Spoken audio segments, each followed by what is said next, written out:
സ്വന്തം നിലപാടുകളിൽ പണ്ടത്തെ അവർ ഇസ്ലാമിലേക്ക് വന്നപ്പോഴത്തെ ആ നന്മയുടെ, സമൃദ്ധിയുടെ, സ്നേഹത്തിന്റെ, എന്തിന് വിശ്വാസ പ്രമാണത്തിന്റെ, തൗഹീദിന്റെ, അഖീദയുടെ ശുദ്ധിയുടെ, വിശ്വാസ പ്രമാണത്തിന്റെ വിശുദ്ധിയുടെ ആ തലം നമ്മൾ എന്നോ വലിച്ചെറിഞ്ഞു പോയി.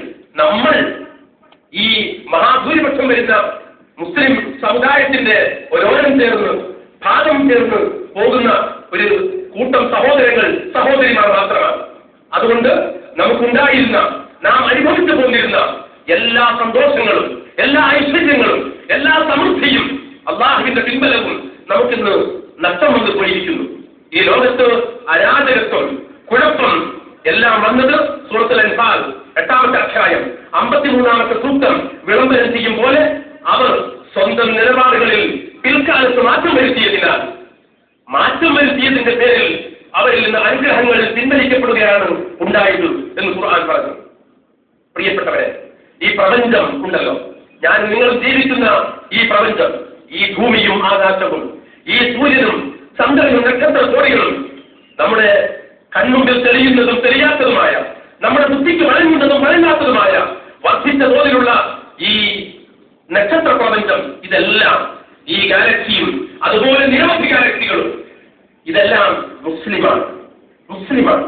വിശുദ്ധ ഖുർആൻ വലഹു അസ്ലം, അള്ളാഹുവിന്റെ മാത്രം സറണ്ടർ ചെയ്ത്, അള്ളാഹുവിന്റെ മാത്രം അനുസരിച്ച് കീഴടങ്ങി ജീവിക്കുകയാണ് ആകാശഭൂമികളുള്ളതൊക്കെയും അള്ളാഹുവിന്റെ മുമ്പിൽ മുസ്ലിമായി സ്വമേധയാ അനുസരിച്ചുകൊണ്ടോ അല്ലെങ്കിൽ ഒരു നിശ്ചിതമായ ദൈവനിർണയ പ്രകാരം നിർബന്ധിതമായ രീതിയിലോ ഈ പ്രപഞ്ചത്തിൽ അള്ളാഹുവിന്റെ നിയമത്തെ അനുസരിച്ചുകൊണ്ടിരിക്കുകയാണ്. പക്ഷേ ഇവിടെ ഒരൊറ്റ ജീവിവർഗം മാത്രമുണ്ട്. മുസ്ലിം ആകാനും ആകാതിരിക്കുവാനും സ്വാതന്ത്ര്യമുള്ള ഒരു ജീവിവർഗം, അത് മനുഷ്യരാണ്. മനുഷ്യവർഗം മാത്രം.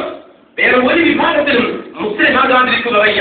അതുകൊണ്ട് ഈ ലോകത്തുള്ള എല്ലാ മലക്കുകളും, ഈ ലോകത്തുള്ള എല്ലാ മൃഗങ്ങളും, ഈ ലോകത്തുള്ള എല്ലാ പക്ഷികളും, കൃമികീടങ്ങളും, ജന്തുജാലങ്ങളൊക്കെയും, നാം കാണുന്നതും കാണാത്തതുമായ, ജീവനുള്ളതും ഇല്ലാത്തതുമായ മുഴുവൻ ജൈവലോകവും പദാർത്ഥലോകവും തീർച്ചയായും മുസ്ലിമാണ്.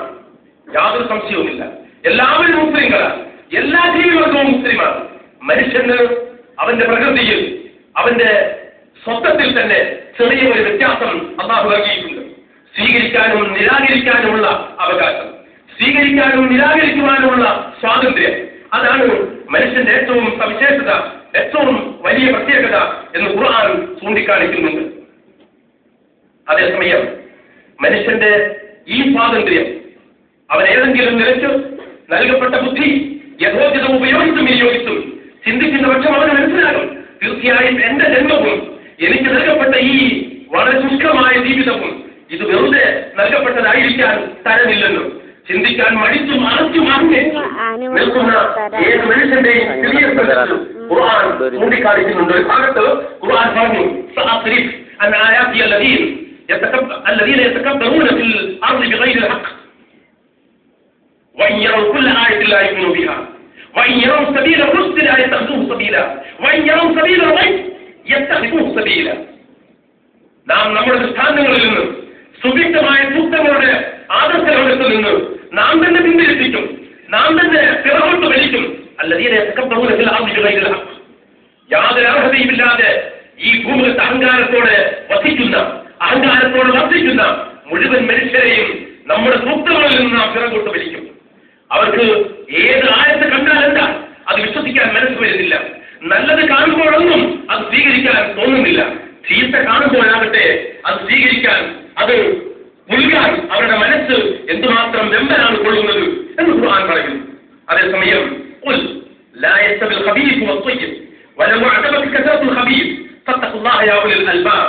അഞ്ചാമത്തെ അധ്യായം സൂറത്തുൽ മാഇദ 100-ാമത്തെ ആയത്ത്, ഒരിക്കലും ചീത്തയും നല്ലതും സമമാവില്ല, തുല്യമാവില്ല. ചീത്ത പെരുകി നമ്മുടെ മൂക്കറ്റം അത് വന്ന് വളർന്ന് നമ്മെ വിഴുങ്ങിയാലും ദുഷിപ്പിന്റെ, ദുഷ്ടത്തരത്തിന്റെ, അധാർമികതയുടെ ബാഹുല്യം കൊണ്ട് അത് നിങ്ങളിൽ അമ്പരപ്പും മതിപ്പും ഉളവാക്കിയെന്ന് വന്നാലും ഒരിക്കലും ശരിയും തെറ്റും സമമല്ല, നല്ലതും ചീത്തയും സമമല്ല, ദുഷിത്തതും ഉത്തമവും സമമല്ല. ഫത്തഖുല്ലാഹ് യാ ഉലിൽ അൽബാബ്, ബുദ്ധിയുള്ളവരെ, കലമുള്ളവരെ, അല്ലാഹുവിനെ ഭയപ്പെട്ട് ജീവിക്കണം നിങ്ങൾ എന്ന് അല്ലാഹു നമ്മോട് പറഞ്ഞു. അഫഹസിബ്തും അന്നമാ ഖലഖനാകും അബസ വഅന്നകും ഇലൈനാ ലാ തുർജഊൻ, നിങ്ങളെ നാം സൃഷ്ടിച്ചത് വെറുതെയാണെന്ന് കരുതിയോ നിങ്ങൾ? വഅന്നകും ഇലൈനാ ലാ തുർജഊൻ, എന്റെ അടുത്തേക്ക് നിങ്ങൾക്ക് മടങ്ങിയെത്തേണ്ടി വരില്ല എന്നും നിങ്ങൾ വിചാരിച്ചുവോ എന്ന് ഖുർആൻ ചോദിക്കുന്നു. പ്രിയപ്പെട്ടവരെ, ഇസ്ലാം ജീർണതയിൽ നിന്ന്, എല്ലാ മാലിന്യങ്ങളിൽ നിന്നും, എല്ലാ അധാർമികതയിൽ നിന്നും നമ്മെ മോചിപ്പിച്ച്